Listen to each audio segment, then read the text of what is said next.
오늘의 말씀, 출애굽기 23장 16절 말씀입니다.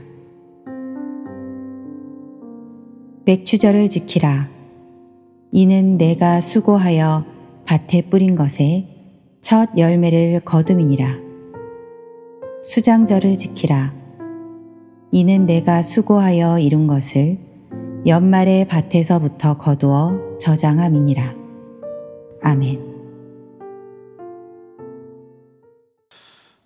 하나님께서는 당신의 백성들이 그 신앙, 이 믿음을 잘 지킬 수 있도록 하시기 위해 다양한 그런 신앙의 방편들을 우리에게 요구하실 때가 있습니다. 예를 들면 이런 것이죠. 너희는 무엇 해야 한다. 이것은 꼭 지켜야 한다. 또는 너희는 이것은 하면 안 된다. 라고 하는 어떤 그런 방법들을 통해서 우리의 신앙을 지켜나갈 것을 요청하신다는 겁니다. 우리는 이러한 하나님의 그 요청을 거부하거나 또 혹은 게을리해서는 결코 안 될 것입니다. 왜냐하면 이러한 하나님의 요청을 통해 우리의 신앙이 더 견고해지고 또 우리의 신앙이 더 올바로 성장해 갈 수 있기 때문이죠. 그러므로 우리는 비록 좀 힘이 들고 또 어렵더라도 성경에 기록된 이런 다양한 신앙의 방편들을 잘 따르고 또 지키는 그런 노력이 반드시 필요한 것입니다. 하나님께서는 구약 시대에도 이 이스라엘 민족이 그들의 이 신앙을 잘 지켜나갈 수 있도록 하게 하시기 위해 이 절기라고 하는 것을 꼭 지키게 하셨습니다.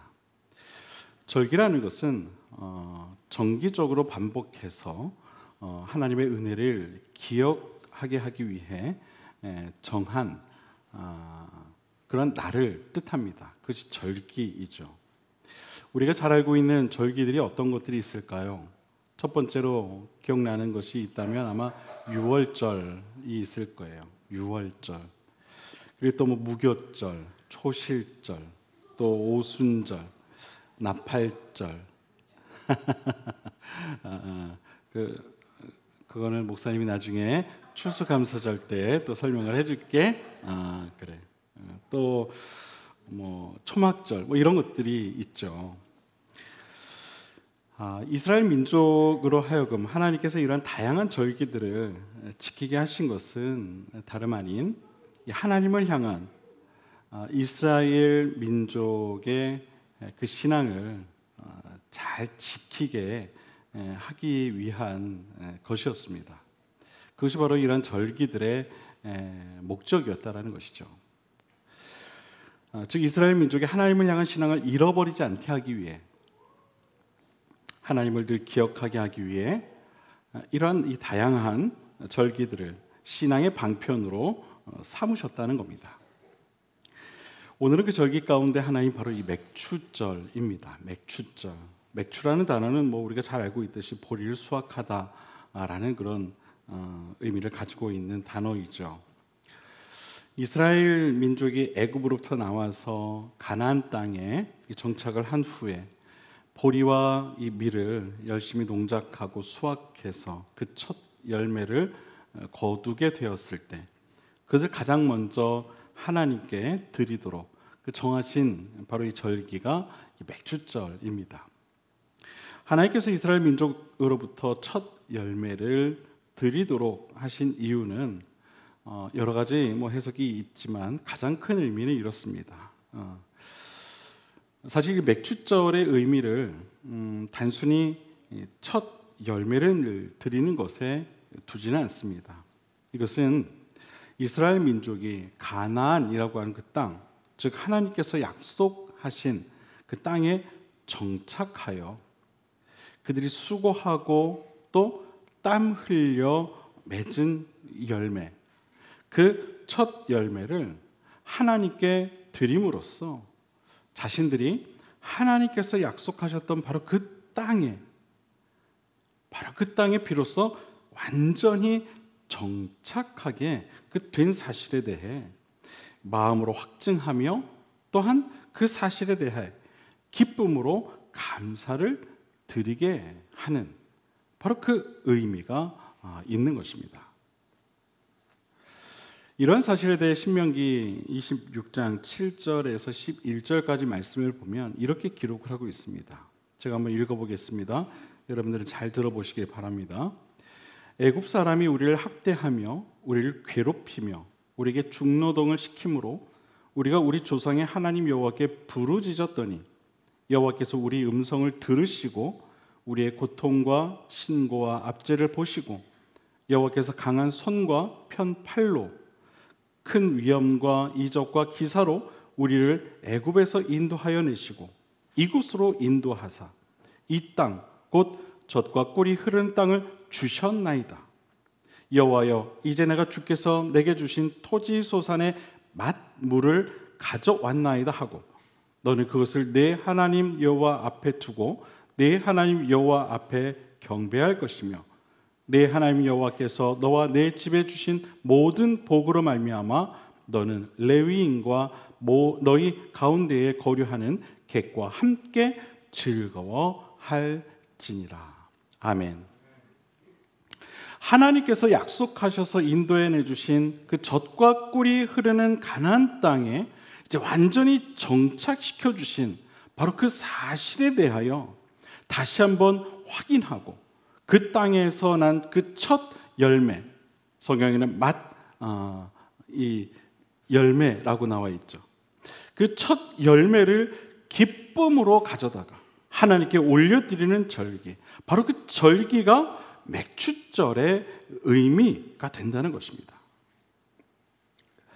하나님의 약속에 대한 확증, 그것을 기뻐하고 감사하는 절기가 바로 이 맥추절이라는 것이죠.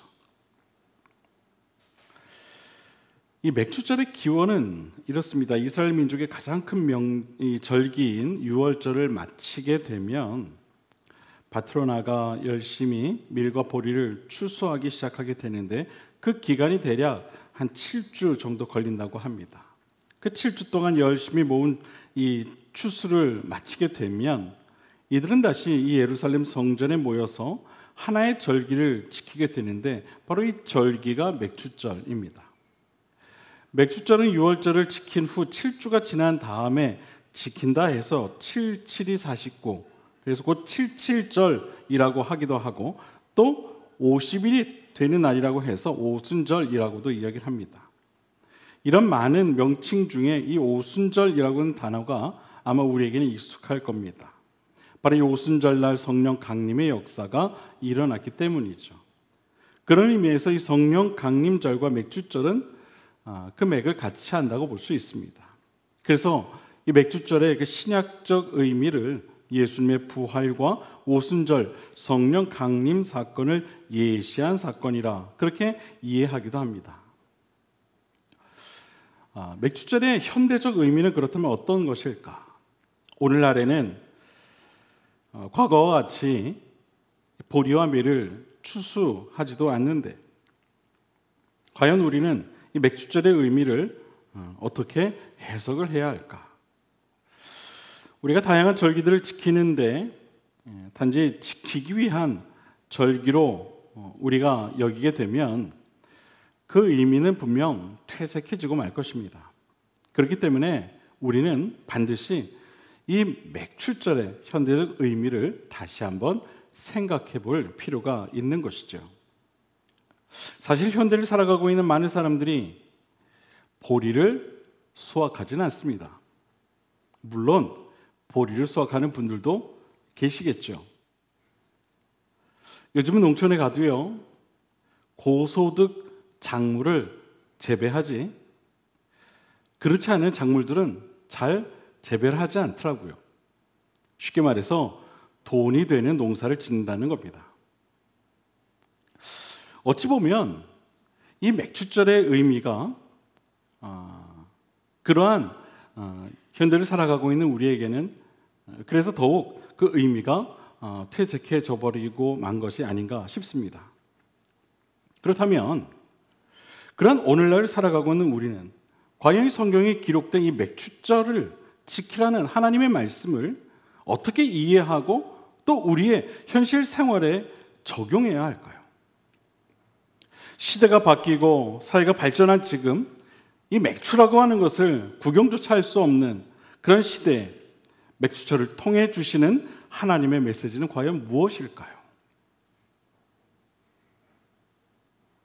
첫 번째로 오늘날 맥주절이 우리에게 제시하는 의미는 모든 것을 하나님 앞에서 시작하고 모든 것을 하나님과 함께하며 모든 것을 먼저 하나님께 드릴 수 있는 하나님 중심의 삶을 결단하고 또 그렇게 살아갈 것을 다짐하는 데 그 의미가 있다라고 볼 수 있습니다. 다시 한번 말씀드리겠습니다. 모든 것을 하나님 앞에서 시작하고 모든 것을 하나님과 함께하며 모든 것을 먼저 하나님께 먼저 드릴 수 있는 하나님 중심의 삶을 결단하고 또 그렇게 살아갈 것을 다짐하는 의미가 바로 이 현대적 맥주절의 의미 가운데 하나라는 것입니다. 이스라엘 민족은 첫 열매를 하나님께 드린 다음에 추수를 시작했고 밀과 보리의 추수가 끝난 다음에는 햇 곡식으로 만든 떡을 하나님께 먼저 드린 다음에 나머지 곡식으로 만든 음식을 그들은 나누었습니다. 그들은 추수를 끝냈다고 해서 그 곡식을 가지고 바로 음식을 만들어 먹지 않았다는 거예요. 하나님께 먼저 드리고 난 후에 자신들의 분량을 나누었다는 겁니다. 하나님을 먼저 생각했다는 것이죠. 모든 것을 주시는 것을 하나님의 은혜로 그들이 여겼다는 거예요.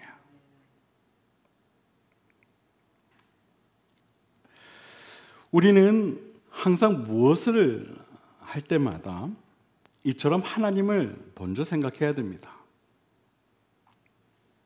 이것은 매우 중요한 신앙의 원리죠. 우리가 하루를 시작할 때도 마찬가지고 우리가 하루 일과를 시작할 때도 마찬가지고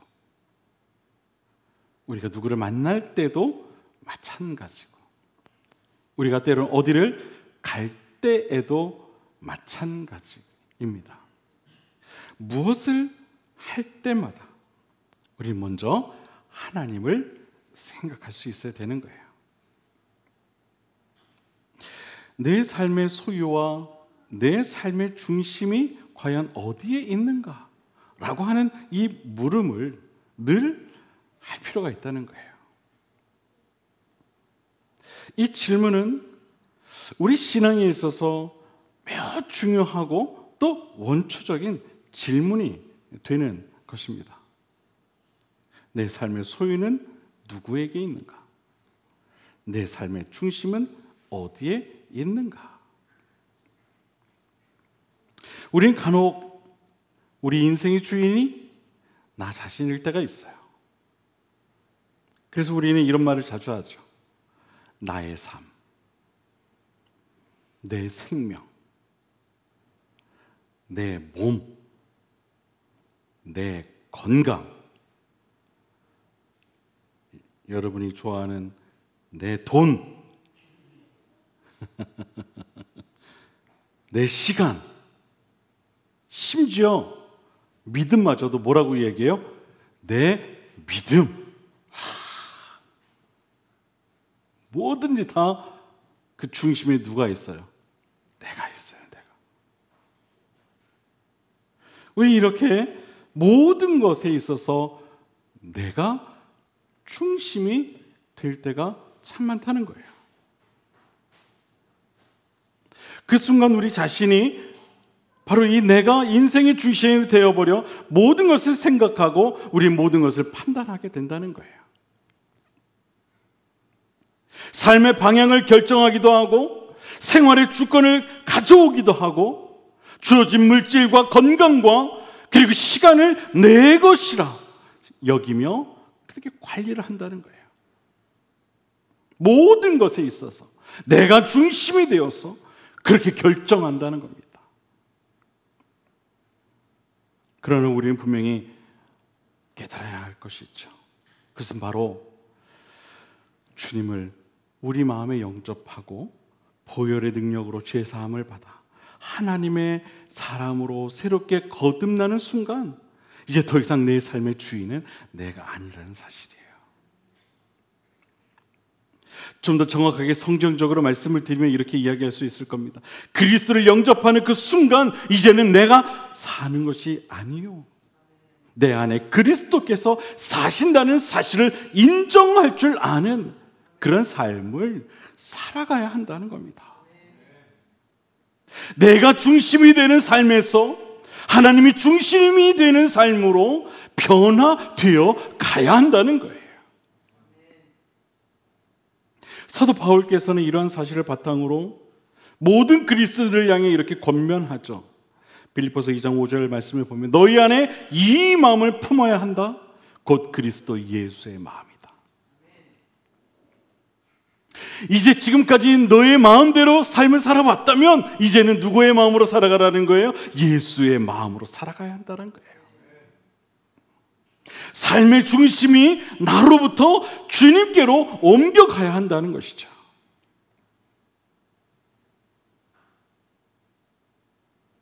우리가 과거에 예수 그리스도를 영접하지 않았을 때에는 내 마음이 나의 것이었다며 이제 예수 그리스도를 영접한 우리의 마음은 바로 예수 그리스도의 마음을 닮아 예수 그리스도의 마음으로 변화되어야 한다는 것입니다.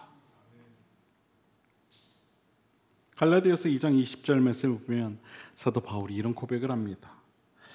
내가 그리스도와 함께 십자가에 못 박혔나니 그런즉 이제는 내가 사는 것이 아니요 오직 내 안에 그리스도께서 사시는 것이라. 이제 내가 육체 가운데 사는 것은 나를 사랑하사 나를 위하여 자기 자신을 버리신 하나님의 아들을 믿는 믿음 안에서 사는 것이라. 아멘.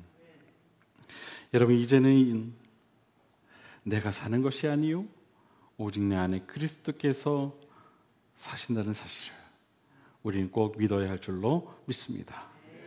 이제 우리가 육체 가운데 사는 것은 나를 사랑하사 나를 위하여 자기 자신을 버리신 하나님의 아들 곧 예수 그리스도를 믿는 그 믿음 안에서 사는 것임을 우리는 꼭 믿어야 할 줄로 믿습니다. 저는 여러분이 이와 같은 믿음의 고백을 하실 수 있는 그런 삶이 되어지게 되기를 주님의 이름으로 간절히 축원을 드립니다.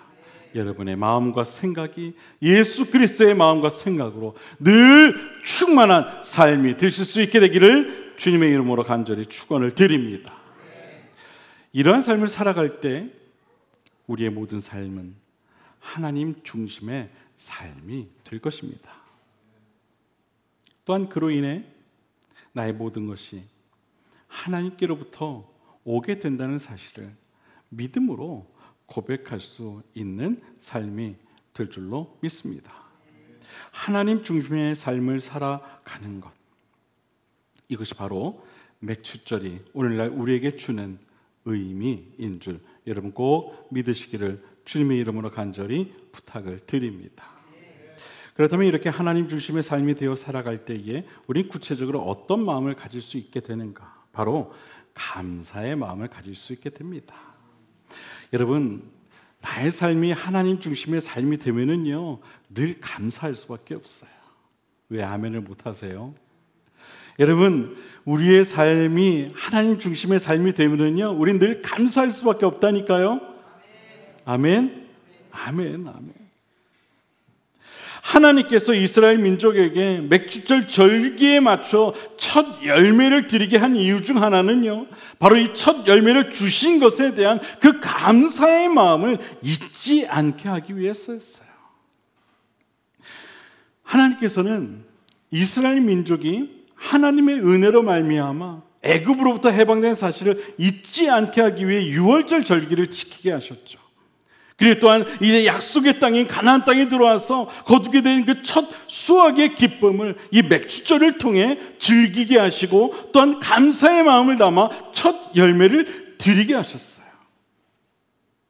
이스라엘 민족이 자신들에게 주어진 약속의 땅에서 첫 수확을 얻게 되었을 때 여러분 어떤 마음이었겠어요? 분명 기쁨과 감사의 마음이었을 겁니다. 야, 그래, 하나님께서 약속하신 이 땅에서 우리가 첫 열매를 맺었어. 첫 그 열매를 수확하게 되었어. 야, 너무나도 기쁘지 않니? 너무나도 감사하지 않니? 아마 서로를 향해 그렇게 고백했을 거예요. 참 감사하지. 그래, 참 고맙지. 하나님 감사합니다. 하나님 고맙습니다. 아마 그 수확의 양이 많든지 적든지 자신에게 주어진 그 열매, 또한 자신들이 받게 된 그 땅에서 수확한 그 열매를 바라보며 그들은 그렇게 고백을 했을 겁니다. 그런데 여러분, 매년마다 그들이 열매를 수확하게 되고, 만약 맥주절을 지키지 않고 그냥 그렇게 주어진 열매들을 그들이 나누어 먹고 또한 그렇게 살았다면 과연 그 기쁨과 감사가 계속되었을까요?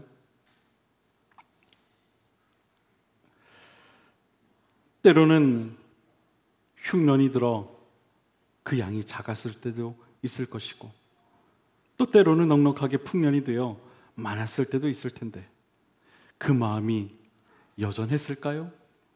하나님을 향해 그들이 과연 그 열매를 바라보며 여전히 감사하고 여전히 기뻐할 수 있었을까요? 누구나 첫 열매를 주신 것에 대한 감사의 마음은요, 누구나 가질 것입니다. 그런 마음은 누구나 같을 거예요. 무엇이든 처음 얻게 되는 그 마음은요, 참으로 기쁘고 감사할 수밖에 없죠. 그런데 그 첫 기쁨과 감사의 마음을 계속해서 유지하는 그것은 쉬운 일이 아닙니다. 우리가 어떠한 열매의 결과를 손에 얻게 되었을 때 그것이 자신의 노동의 대가이든 아니든 상관없이 누구나 감사한 마음을 갖는 것은 맞습니다. 그러나 그런 결과들이 계속해서 반복되어지면은요, 그 첫 결과에 대한 감사의 마음은요 차츰 사라지게 되고, 시간이 흐를수록 그 결과들이 어떻게 되게 됩니까? 마치 당연한 것으로 여겨지게 됩니다. 오히려 더 큰 결과가 나에게 주어지지 않는 것에 대한 불만이 생기게 되죠. 그리고 그런 불만의 마음을 채우기 위해 다른 것을 향해 자신의 관심을 갖게 됩니다. 이것이 우리 인간의 마음 아닙니까? 첫 열매에 대한 감사의 마음은 오간데 없고, 이제 남은 것은 불만과 또 다른 것을 향한 그런 관심뿐인 것을 보게 됩니다. 자신에게 주어진 열매에는 더 이상 관심조차 없게 되고 만다는 겁니다. 하나님께서는 이런 우리 인간의 우둔한 마음을 아시고 그것을 일깨워 주시기 위해 그 첫 열매를 손에 쥐며 하나님께 기뻐하고 감사했던 그 마음을 잃어버리지 않게 하시기 위해 이 맥주절 절기를 지키게 하신 것입니다. 그 마음을 잃지 않게 하기 위해. 사랑하는 여러분, 오늘날을 살아가고 있는 우리 모두도 하나님께로부터 받았던 많은 은혜들이 있죠. 여러분, 하나님께로부터 많은 은혜 받으셨죠? 혹시 여러분이 지금까지 살아오면서 받았던 은혜 가운데 혹시 기억에 남는 은혜가 있으십니까? 있으세요? 한번 그때 받았던 그 은혜의 그 감동과 그 은혜 받은 마음을 한번 생각해 보세요. 과연 나에게 그때 받았던 은혜에 대한 이 기쁨과 감사가 있는가? 한번 그것을 한번 잘 생각해 보세요. 없이 그 많은 은혜에 대한, 내가 받은 은혜에 대한 기쁨과 감사는 어느새 사라지고 여전히 또 다른 은혜만을 나는 구하고 있지 않은가? 한번 우리 자신을 돌아보기를 바랍니다. 우린 살아가면서 하나님께 감사하지 못하는 것들이 참 많이 있어요. 받은 은혜에 대한 기쁨, 감사를 기억하지 못하고 살아갈 때가 참 많이 있어요. 계속해서 우리는 하나님께로부터 받을 은혜만을 계수하며 살아갈 때가 많이 있어요. 그러나 여러분, 우리는 이미 받은 은혜에 먼저 기쁨으로 감사하는 삶을 살아가야 할 줄로 믿습니다. 범사에 감사하라, 성경의 말씀이죠. 범사에 감사하라고 하는 사도 바울의 가르침을 우리는 결코 잊어서는 안 될 줄로 믿습니다. 오늘날 맥주절은 우리에게 진정으로 하나님께 감사하는 방법, 그리고 진정으로 하나님 중심의 삶을 살아가는 법을 우리에게 일러줍니다. 사랑하는 여러분, 바라기는 오늘 우리에게 들려주신 맥주절의 의미에 대해 깊이 기억하고 또한 그 의미를 따라 살아갈 수 있는 저와 여러분의 신앙이 될 수 있게 되기를 바랍니다. 하나님 중심의 삶, 모든 일에 감사할 줄 아는 삶을 살아가는 저와 여러분 모두가 되기를 바랍니다. 그리하면 모든 지각에 뛰어나신 하나님의 평강이 그리스도 예수 안에서 우리의 마음과 생각을 지켜주실 것입니다. 기도하겠습니다.